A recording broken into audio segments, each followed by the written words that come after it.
My parents called me uneducated trash and threw me out. "Get out, you lowlife," my dad shouted. So I did. 3 weeks later, I was relaxing in my $22 million beach house in Florida. Can you imagine building a multi-million-dollar business from the ground up, pouring your heart and soul into every single step, pulling your family out of financial crisis, only to have your own father look you straight in the eye and call you a lowlife? 'Cause that's my story. It's funny how, in some families, even the wildest success doesn't buy you an ounce of respect. Today, I'm watching the waves from my Florida beach house, finally at peace, but the journey here? It was a brutal climb, worth every tear and triumph. I grew up in Cedar Rapids, Iowa, a town where tradition runs so deep it feels like concrete. Education was the holy grail, the only legitimate path. My dad, Robert Patterson, was an accountant for 30 years, and he wore his CPA license like a knight's armor, always reminding us that an education was the one thing no one could ever take away. My mom, Helen, taught high school English and mirrored his reverence for academic credentials. Their mantra was simple, unwavering. Go to school, get good grades, attend a respectable college, secure a stable career. But even as a kid, I knew my path wouldn't be so neat. While they dreamed of a doctor or a lawyer, I was busy. Seriously, I was selling handmade friendship bracelets in grade school. By 12, I'd leveled up to the most profitable lemonade stand in the neighborhood, experimenting with flavors, learning what people would pay extra for. "It's cute now," my mom would say with a dismissive little laugh. "But these projects won't pay the bills when you grow up." High school was more of the same. While I was making enough selling custom phone cases to buy my first car outright, they were laser-focused on my SAT prep and college applications. I maintained decent grades, enough to get into state university, but my heart, it was in creating, in selling, in connecting with customers. "Just get your degree, Abigail," Dad would insist, whenever I dared to share a new business idea. "Then you can play entrepreneur if you still want to." To keep the peace, I enrolled at State as a business major. The irony was absolutely not lost on me. Studying business in a classroom while itching to build one in the real world. To help pay tuition, I took a job at a retail store selling women's accessories. And that's where lightning struck. I kept hearing the same complaints from customers about online shopping. The huge disconnect between what they saw in photos and what actually arrived. And then it hit me like a freight train. A platform where real women with real bodies could see how clothes looked on someone, their shape before buying. The concept consumed me. Every spare moment was spent researching, planning, building a basic prototype website. My grades, they slipped. Halfway through junior year, I made the decision that would completely reroute my life. I sat my parents down at our kitchen table and told them I was dropping out. The silence that followed was deafening. "Just nothing." "Absolutely not," my father finally said. His voice eerily calm, controlled. "No daughter of mine is going to throw away her education for some internet fantasy." Mom started to cry. "Abigail, please don't ruin your life. You're so close to finishing." But my mind was made up. The next day, I withdrew from classes, using my tuition refund as seed money for what would become Try Before, my e-commerce platform. The aftermath was brutal. They barely spoke to me for weeks. When they did, it was just to express their deep disappointment, or to ask when I'd come to my senses. I moved out of their house and into a tiny studio apartment that doubled as my office. It was so small, I had to fold up my futon every morning just to make room for my desk. Those early days were a blur. 18-hour workdays, ramen noodles, pure, unadulterated determination. I built the first version of the website myself, learning to code through free online resources. I convinced local boutiques to let me photograph their clothing on different-sized volunteers in exchange for free publicity. Each night, I'd fall asleep to the glow of my laptop, utterly exhausted, but exhilaratingly alive. 3 months in, the site went live. The first sale came 2 days later. Then another. Then 10 more. By month 6, we were processing over 50 orders daily, and I hired my first part-time employee, a photographer named Rachel, who believed in the vision as much as I did. At the 1-year mark, I invited my parents to see the small office space I'd leased. I thought seeing the physical manifestation of my dream might finally help them understand. "It's nice," my mother offered hesitantly, looking around the modest space. My father just nodded stiffly. "How much are you making after expenses?" When I showed him the books, proudly explaining we were profitable, a rarity for startups our age, he simply said, "Let's hope it lasts. It's not too late to go back and finish your degree." That night I cried myself to sleep. Not from sadness but from pure, burning frustration. I was building something real, something that helped women feel confident in their purchases, and it still wasn't enough. But by morning the tears were dry. Got back to work. If I couldn't earn their approval, I'd at least prove to myself that I'd made the right choice. Little did I know then that financial success would only widen the rift between us, or that the daughter they considered a disappointment would one day be their financial savior. The transition from startup to actual company happened so gradually, I sometimes missed the milestones. One day I was working alone. The next I had 5 employees crammed into our tiny office, the AC struggling against the body heat and humming computers. The try-before concept resonated deeply with women tired of the online shopping disappointment cycle.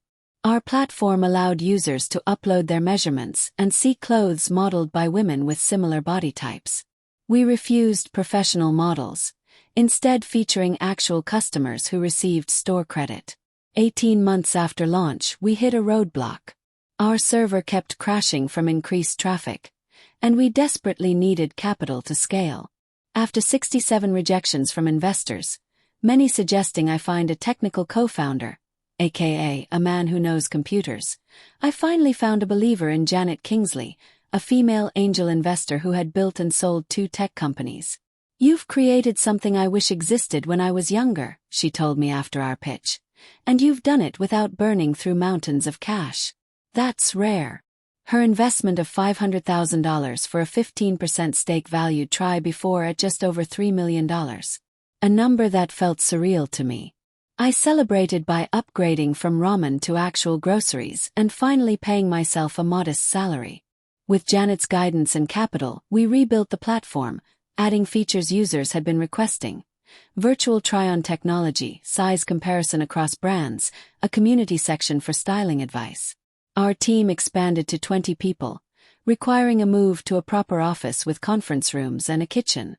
The press began to take notice. Features in local business journals, then fashion blogs, and finally a profile in Fast Company highlighting female founders disrupting e-commerce. Each media hit brought a surge of new users. By year 3, we'd crossed the $1 million revenue threshold. I bought myself a modest condo, nothing fancy, but it was mine, and I sent my parents a check to help with some home repairs they'd been putting off. They cashed it without comment. At family gatherings, my father still introduced me as my daughter who didn't finish college. Never ever. My daughter who runs a successful tech company. My mother would steer conversations toward my cousin's academic achievements. Madison's law school graduation, Tyler's medical residency. "We're so proud of you all," she'd say, her eyes carefully avoiding mine. Once, at my grandmother's birthday dinner, an aunt asked about my business after seeing an article. "Oh, Abigail just got lucky with that internet thing," my father interjected before I could even open my mouth. Good timing, right place. Like those people who bought Bitcoin early. I sat there, stunned into silence. Years of working until my eyes burned, of learning every aspect of e-commerce and programming, of building relationships with vendors and customers, reduced to lucky.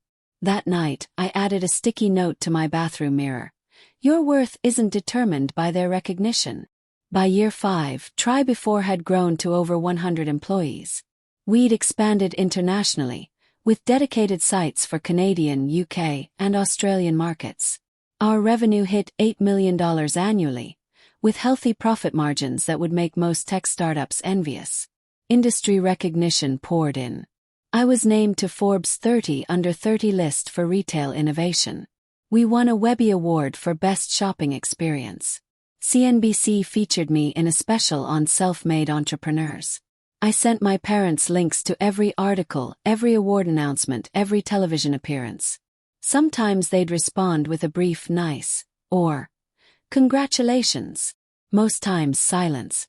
At my high school reunion, former classmates approached me with awe and questions about entrepreneurship. My former economics teacher asked if I would speak to his students about business development. In the eyes of my hometown, I had become something of a success story. Everyone seemed to recognize what I'd built. Everyone except the two people whose approval I'd sought most.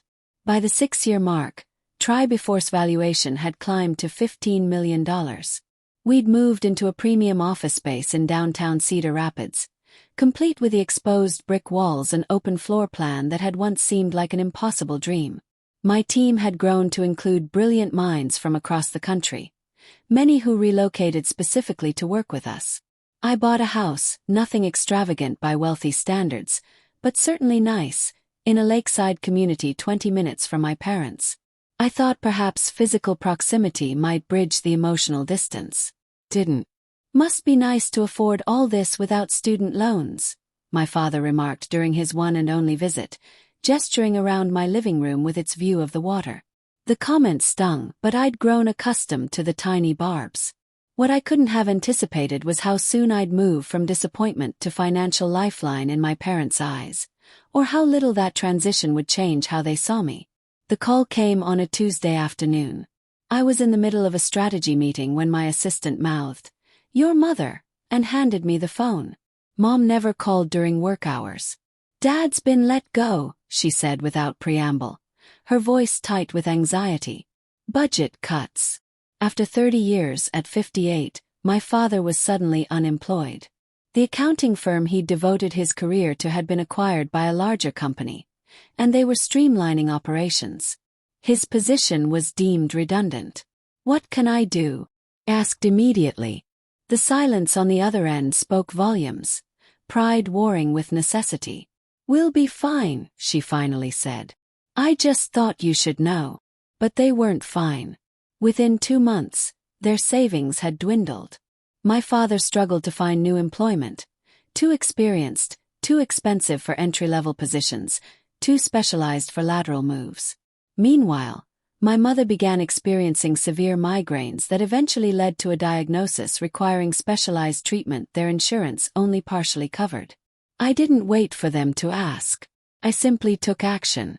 I paid off the remainder of their mortgage, $167,000, which freed up $1,500 in monthly expenses for them. I covered my mother's medical bills and arranged for her to see specialists not covered by their insurance. When their 12-year-old car broke down, I had a new SUV delivered to their driveway. "We can't accept this," my father said stiffly when I visited. "You can and you will," I replied. "Consider it payback for raising me." He took the keys. What began as emergency assistance evolved into regular financial support. I set up a monthly transfer to their account, enough to cover utilities, groceries, and insurance premiums. When their kitchen needed renovation, I paid for it.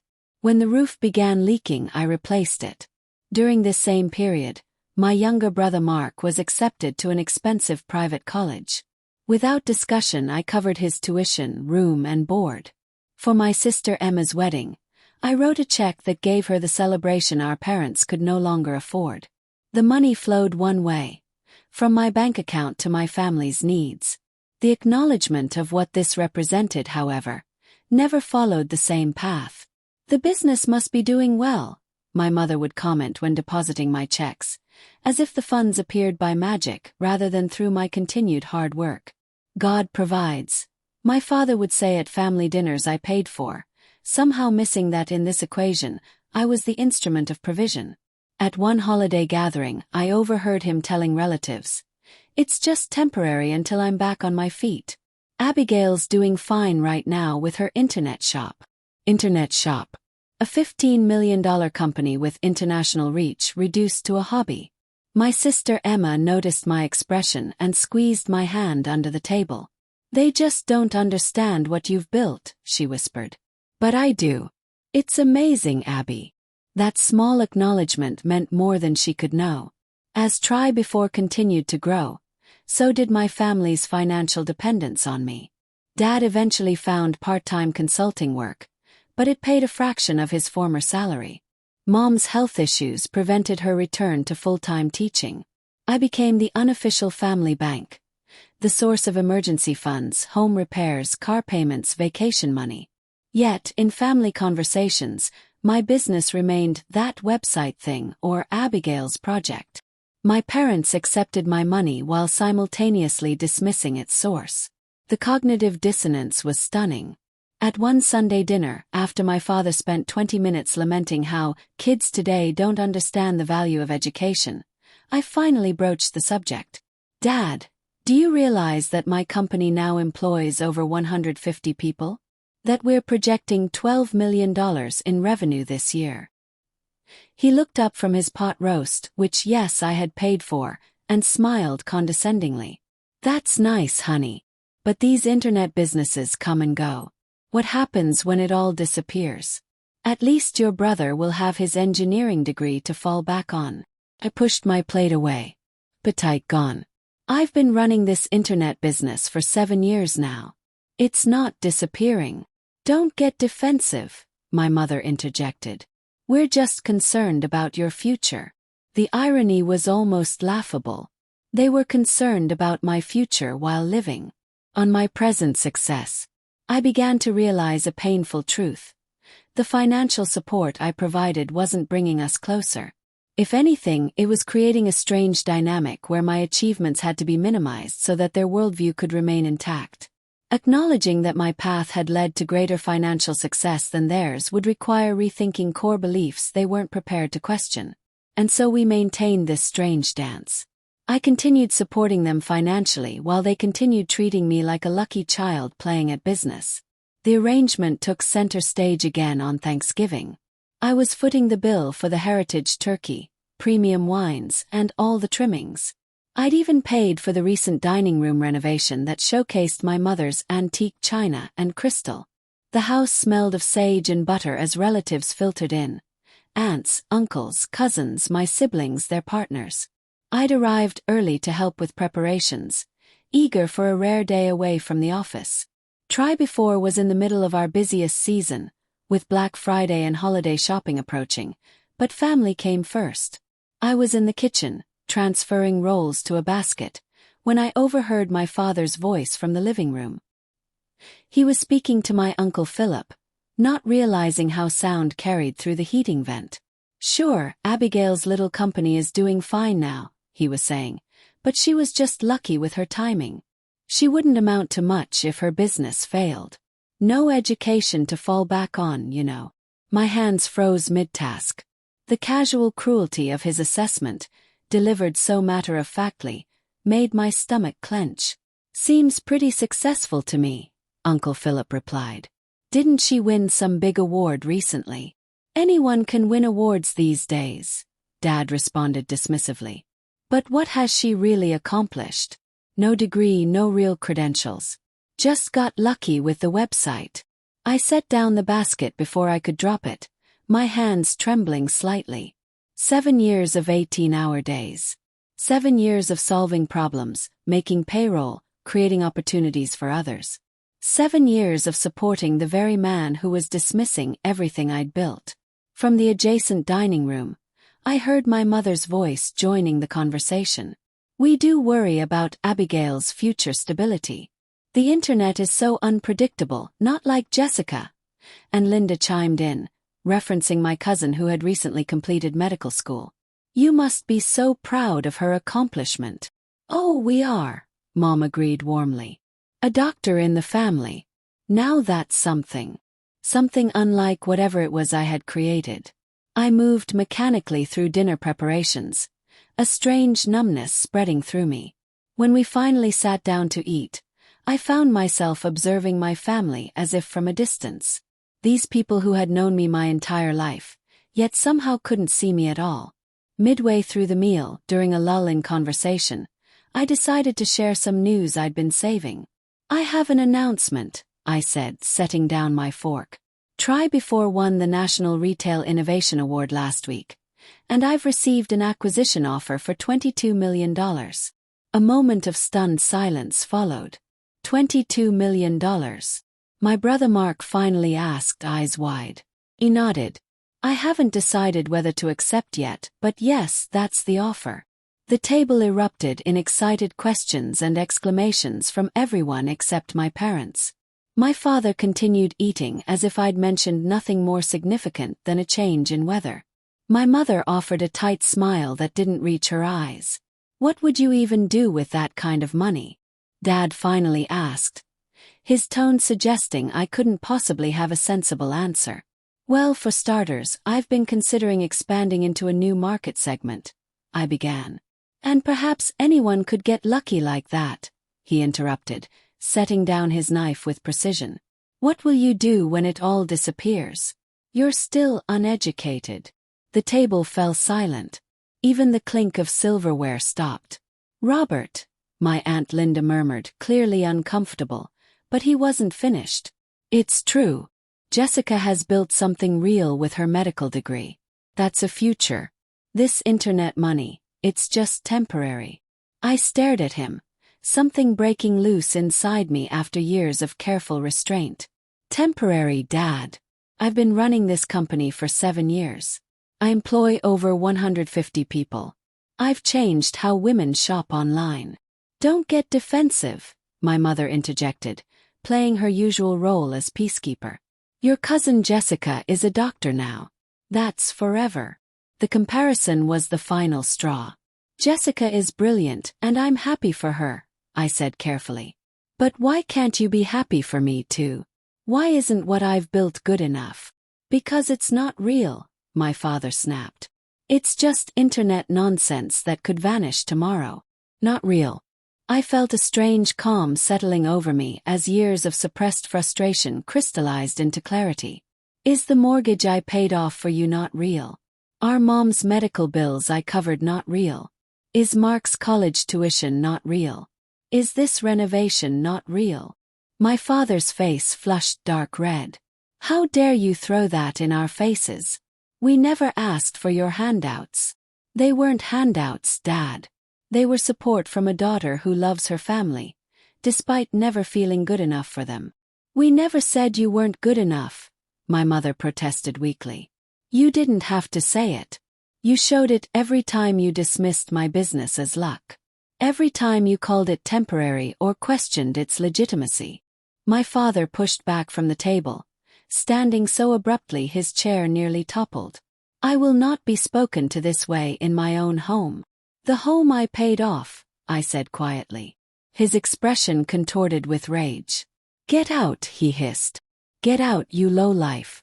No daughter of mine speaks to me this way. The word lowlife echoed in the stunned silence. My mother gasped but said nothing in my defense. My siblings stared in shock. I stood slowly, placing my napkin beside my plate. I'm a lowlife who built a $22 million company and supported her family for years. Interesting definition. I looked around the table at the faces of my extended family witnessing this implosion. Some looked embarrassed, others uncomfortable. No one spoke up. I'll go, I said, my voice steady, despite the earthquake happening inside me. But let's be clear about what's happening here. I'm not being kicked out because I'm disrespectful. I'm being kicked out because I finally stopped accepting your disrespect. I walked out of the dining room, through the foyer with its new hardwood floors I had paid for, and out the front door. In my car, hands shaking on the steering wheel, I finally allowed the tears to come. 7 years of seeking approval from people who were fundamentally incapable of giving it. 7 years of proving my worth to those who had decided long ago that my path had no value. As I drove away from my childhood home, I didn't yet know that this breaking point would become my breakthrough. That sometimes the most painful rejections lead to the most necessary freedoms. I only knew that something had ended, and that despite the crushing pain in my chest, I had finally stood up for my truth. I spent that night in a hotel room, alternating between tears and a strange, hollow numbness. By morning my eyes were swollen, but my mind had achieved an unnatural clarity.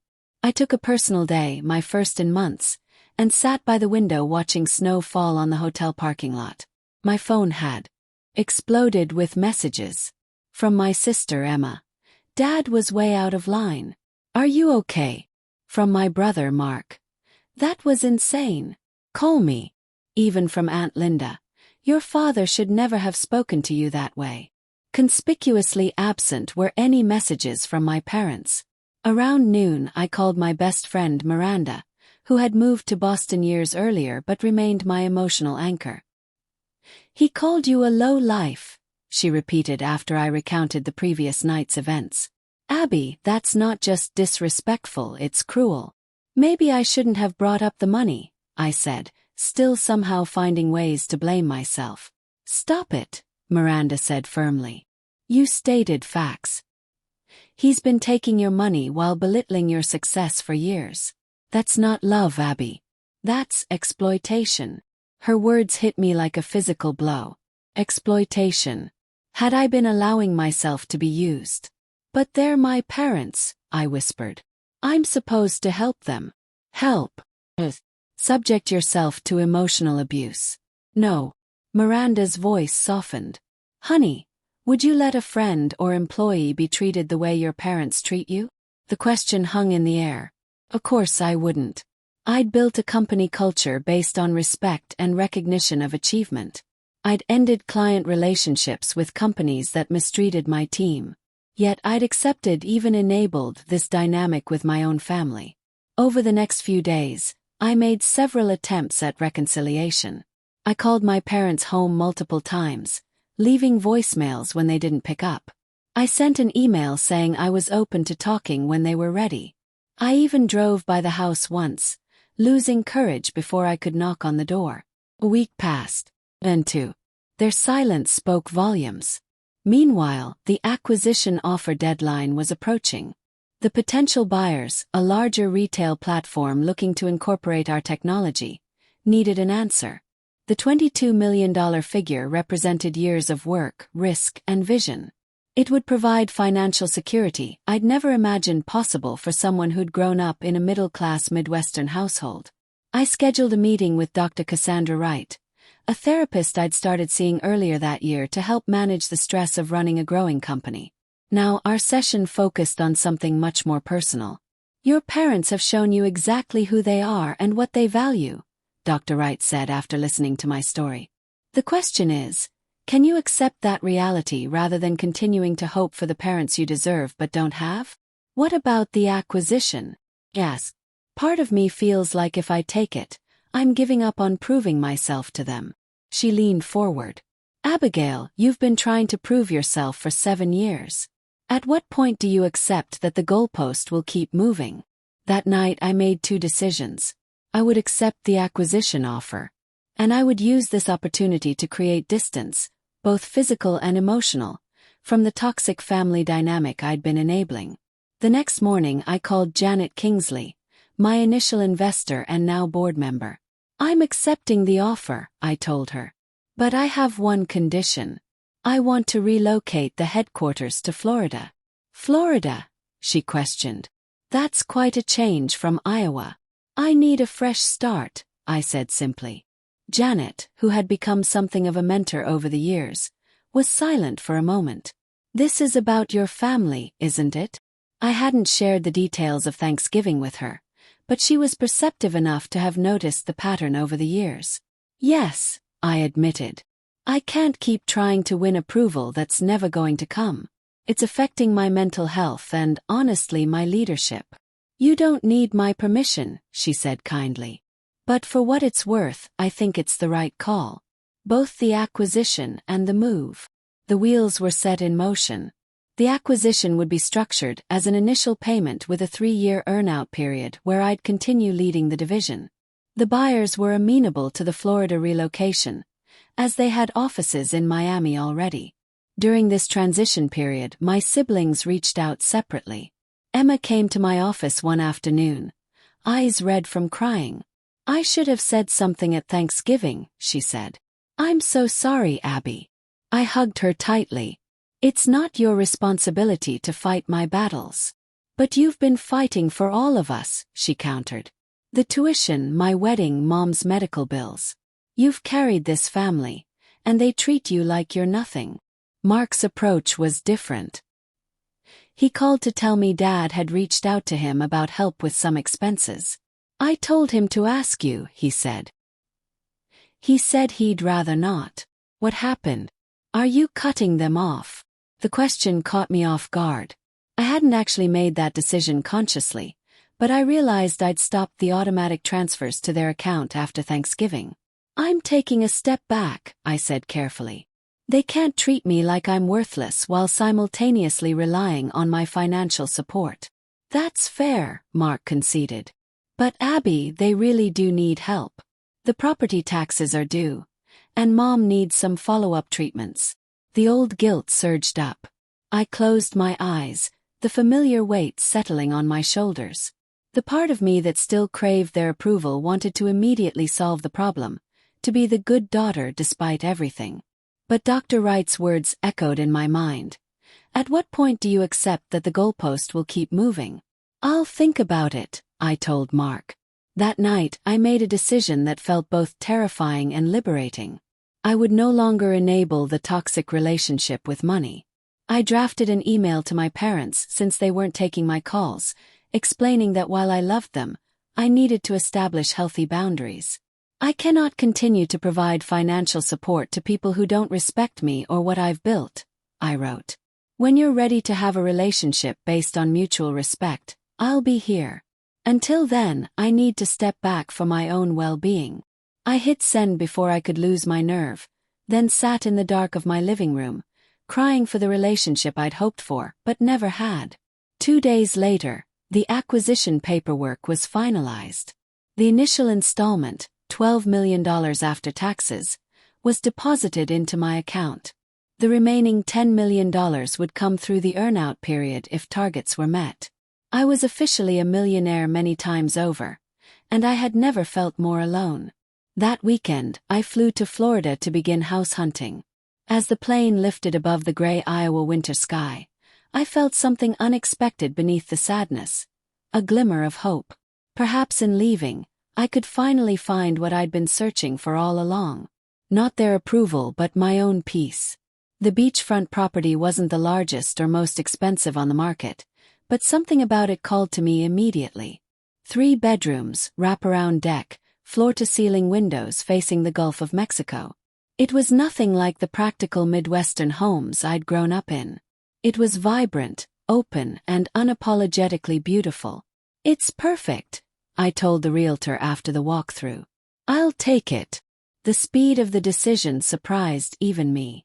After years of seeking approval for every choice, the freedom to follow my instincts felt almost dizzyingly liberating. I closed on the house in January and immediately hired a local designer to help furnish it. No more beige walls and practical furniture chosen for durability rather than joy. This home would reflect who I was becoming, not who I'd been told to be.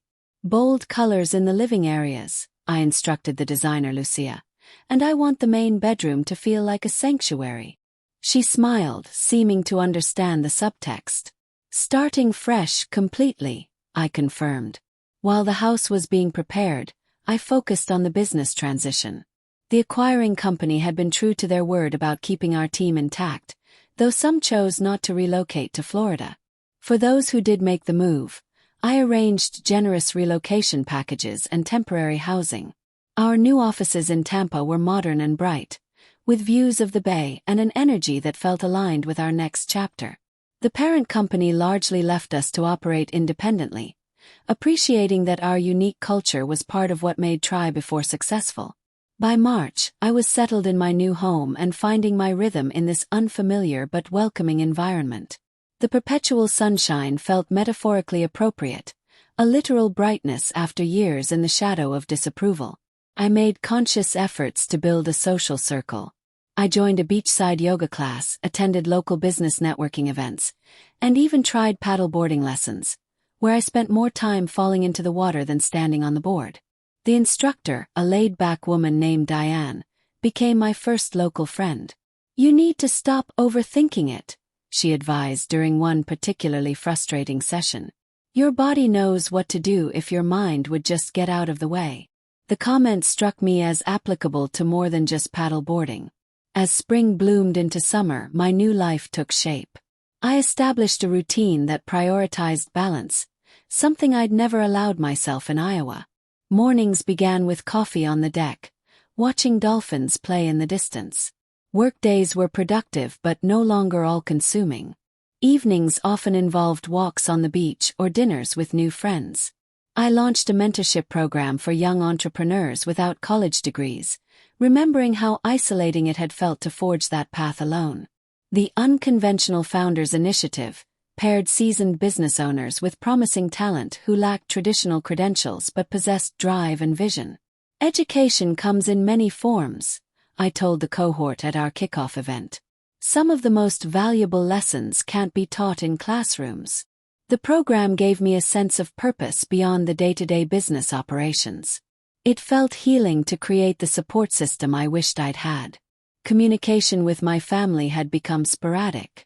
Emma called regularly, genuinely interested in my new life. Mark checked in occasionally, usually with updates about his engineering career or, more awkwardly, veiled references to our parents' continuing financial struggles. I maintained my boundary about financial support, though the guilt never fully dissipated. 6 months after my move, the doorbell rang on a Sunday afternoon. I wasn't expecting anyone and was surprised to find my mother standing on my porch, looking small and out of place against the backdrop of palm trees and tropical flowers. "Mom," I said, genuinely shocked. "How did you? What are you doing here?" "Your assistant gave me the address when I called your office," she explained. "May I come in?" I stepped aside, my mind racing. She looked around the open-concept living area with its turquoise accents and artistic touches, so different from her own traditional decor. "It's very bright," she offered, which, from Helen Patterson, constituted high praise for anything unconventional. I made coffee and we sat on the deck overlooking the water, an awkward silence stretching between us. Finally she spoke. "Your father doesn't know I'm here." "Figured as much." She twisted her wedding ring, a nervous habit I recognized from childhood. "We're struggling, Abigail. The property taxes have doubled, and my treatments aren't fully covered by insurance." It was the real purpose of her visit. Not reconciliation but financial necessity. "I see," I said quietly. "We're not asking for much," she continued. "Just what you used to send before Thanksgiving." I took a deep breath, steeling myself against the familiar pull of obligation. "Mom, I can't go back to how things were. Dad called me a lowlife and kicked me out of your lives. Neither of you has apologized or even acknowledged how hurtful that was." He was upset. "You know how he gets." "That's not an excuse for emotional abuse," I said, the therapy-derived term feeling foreign but accurate on my tongue. She flinched. "That's a very harsh way to describe family disagreements." "Is it? Would you accept a husband speaking to you the way Dad spoke to me? Would you advise a friend to maintain a relationship with someone who treated them that way?" She stared out at the ocean, avoiding my gaze. "It's different with family." "It shouldn't be," I countered. "If anything, family should treat us better than strangers do, not worse. We're your parents, Abigail. We need your help." The familiar guilt twisted in my stomach. I thought of all the resources I now had, the millions in my account, the comfortable lifestyle, the freedom. Wouldn't a good daughter share that abundance? Then I remembered Dr. Wright's guidance. Support without respect isn't love, it's exploitation. "I can't help you financially while nothing changes in our relationship," I said firmly. "I'm happy to help you both find financial planning resources, or to connect Dad with job opportunities through my network, but I won't send money to people who don't respect me or what I built." Her expression hardened. "So that's your ultimatum. Either we pretend to approve of your choices, or you'll let us struggle." The characterization stung, but I held firm. "That's not what I said. I'm not asking for approval. I'm asking for basic respect. There's a difference." "Your father was right," she said, standing abruptly. "Success has changed you." "No, Mum.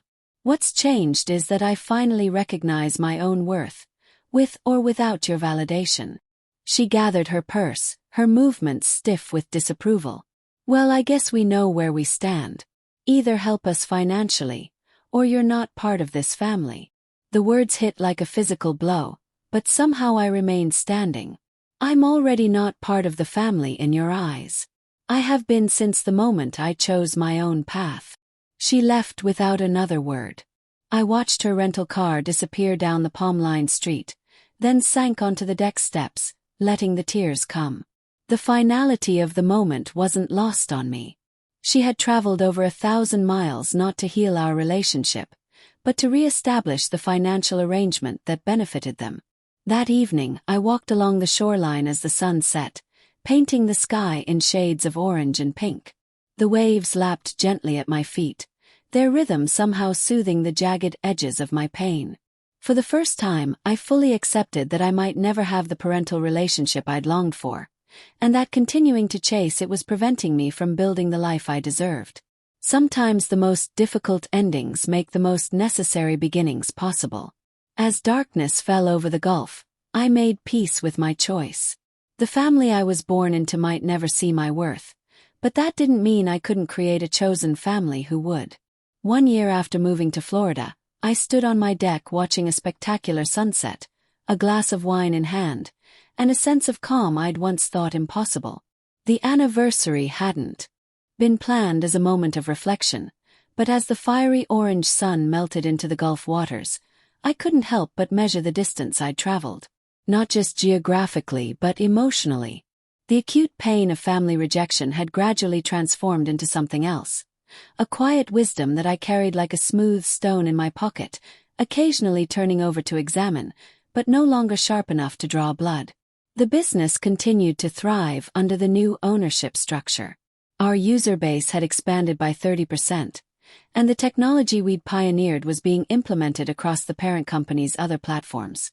I'd met all the year-one earn-out targets, securing another portion of the acquisition payment. But the most significant changes weren't professional or financial. They were internal. I'd spent so many years seeking external validation that learning to trust my own judgment felt like discovering a new sense. Decisions that once would have triggered anxious second-guessing now came more easily, guided by intuition and experience rather than fear of disapproval. I'd begun working on a new venture, a platform connecting self-taught professionals with companies looking beyond traditional credentials in their hiring practices. The project stemmed from my own experience and the Unconventional Founders Mentorship Program, which had grown to support over 50 entrepreneurs across the country. This time the work felt different. I wasn't building to prove my worth or to earn recognition. I was creating from a place of purpose and joy because the work mattered, not because I needed it to validate my existence. My social circle had expanded to include a diverse group of friends who knew me as I was now, not as the perpetual disappointment I'd been cast as in my family narrative. We gathered for beach bonfires, community volunteer days, and lazy Sunday brunches where conversations flowed naturally, unburdened by decades of unspoken resentments. Therapy continued to be a cornerstone of my healing journey. Dr. Wright had connected me with a colleague in Tampa, Dr. Martinez, who specialized in family estrangement and adult children of emotionally immature parents. The hardest part for many people, Dr. Martinez observed during one session, is accepting that they didn't do anything wrong. That sometimes, no matter how perfect you try to be, some parents are simply incapable of giving the love and recognition their children deserve. That permission to stop blaming myself for a dynamic I hadn't created was perhaps the most liberating aspect of my healing. In April, my phone rang with an unexpected caller ID, Emma. "Hey, stranger," I answered, smiling. Though we spoke regularly, she rarely called midweek. "I did something you might not like," she began, uncharacteristically hesitant. "Should I be sitting down for this?" "Maybe." "I'm at the Tampa airport." I nearly dropped the phone. "You're here. In Florida." "Surprise," she offered weakly. "I can get a hotel if it's not a good time." "Don't you dare. Send me your terminal information. I'm leaving now to get you." An hour later we were sitting on my deck, the early evening breeze ruffling Emma's hair as she took in the view. "It's even more beautiful than your photos," she said. "I can see why you love it here." "It's home now," I replied simply. "But what brings you all this way without warning? Is everything okay?" She set down her iced tea, her expression turning serious. "I wanted to apologize in person. For not standing up for you at Thanksgiving and all the times before that. For accepting your help with my wedding while letting them dismiss everything you've built." Her eyes filled with tears. "For being a coward." I reached for her hand. "Emma, you weren't a coward. You were surviving a difficult family dynamic, just like I was. But you were brave enough to walk away, to demand respect." She wiped at her eyes. "I've been playing along, keeping the peace, and watching how they talk about you when you're not there. It's not right, Abby." "What do they say?" I asked, not sure I wanted to know but needing to hear it anyway. "Dad acts like you abandoned them in their time of need. Like you owe them support, but withheld it out of spite." She shook her head. "He never mentions calling you a low life, or how he's belittled your success for years. And Mom goes along with his version of events." The information hurt but less than it once would have. "I'm not surprised. I tried to defend you at Easter dinner," Emma continued. "I pointed out everything you'd done for the family before the fallout. Dad accused me of taking sides and Mom cried. It was awful. I'm sorry you're caught in the middle. That's just it. I don't want to be in the middle anymore." She straightened, a determination in her expression I'd rarely seen. "I want to be firmly on the side of truth, which is why I came to apologize and to tell you I understand now. You made the right choice." Those words, "you made the right choice," unlocked something I hadn't realized was still tightly bound within me. A remaining doubt that perhaps I'd been too harsh, too unforgiving, too willing to walk away from family. Hearing my sister's validation felt like permission to finally, fully release that last thread of guilt. During Emma's 4-day visit, we talked more openly than we ever had growing up in our parents' home. She shared her own struggles with our father's impossible standards and our mother's conflict avoidance. I showed her my new life. The business, the mentorship program, the community I'd built. On her last night, as we walked along the moonlit beach, Emma asked, "Do you think you'll ever reconcile with them?" I considered the question carefully. I'm open to a relationship if it can be healthy, but I've stopped expecting them to change or to suddenly see me clearly. That acceptance has been the most healing part of this whole journey. "You seem lighter," she observed. "More yourself." "I am," I agreed. Turns out living for your own approval is much simpler than chasing someone else's. The months that followed brought unexpected developments. My TED Talk on success beyond credentials went viral, bringing attention to both the mentorship program and my new platform. I received hundreds of messages from people who'd faced similar family dynamics after choosing unconventional paths. "Your story gave me courage to stop apologizing for my choices," one young entrepreneur wrote. "I dropped out of college 3 years ago to start my business, and my parents still introduced me as taking a break from school. Hearing how you navigated similar judgment helped me set boundaries without guilt." These connections reminded me that personal stories, when shared authentically, create bridges between experiences. The pain I'd endured now served a purpose greater than my own growth. It offered others permission to trust their own paths. In July, I received an unexpected email from Mark. "Dad had a minor heart attack. He's stable, but it was a scare. Thought you should know." I sat with the news, checking in with my emotions. The old pattern would have been immediate guilt and rushing to fix everything. Instead, I felt compassion without responsibility. After talking it through with Dr. Martinez, I sent flowers to the hospital with a simple note. "Wishing you a speedy recovery, Abigail." I didn't offer money. I didn't fly home. I acknowledged the situation without reactivating the unhealthy dynamic. It was a small moment, but it represented enormous growth. As the 1-year anniversary of my move approached, I realized I wanted to mark the occasion meaningfully. I decided to host a gathering at my home, part housewarming, part celebration of new beginnings. I invited my local friends, business associates, mentors from the program, and Emma, who promised to fly down for the weekend. The evening of the party, my home filled with laughter and conversation. People from different parts of my new life connected with each other, creating a tapestry of relationships I'd never imagined possible a year earlier. After dinner, as everyone gathered on the deck for dessert, Emma clinked her glass for attention. "I want to propose a toast," she announced, looking at me, "to my sister Abigail. A year ago, she made one of the hardest decisions anyone can make, to choose herself after a lifetime of choosing everyone else. She left behind criticism and conditional love to build this beautiful life where she can shine as brightly as she was always meant to. To Abigail, and to the courage it takes to begin again." Glasses raised as tears filled my eyes.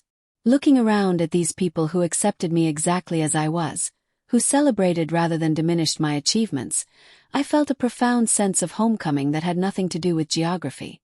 Later, after the guests had gone and Emma had retired to the guest room, I sat alone on the beach, watching the rhythm of waves in the moonlight. The journey from that devastating Thanksgiving to this moment of contentment hadn't been linear or easy. There had been setbacks, moments of doubt, and plenty of tears.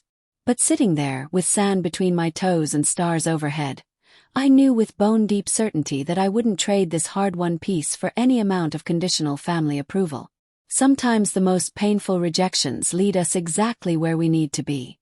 Sometimes losing what we thought we needed makes room for what we truly deserve. And sometimes the family we create through choice proves more nurturing than the one we were born into. As I watched the gentle Gulf waters reflecting moonlight, I whispered a thank you to my younger self who had found the courage to walk away. Not from family, but toward authenticity, toward a life measured not by others' narrow definitions of success, but by the freedom to define it for myself. What about you?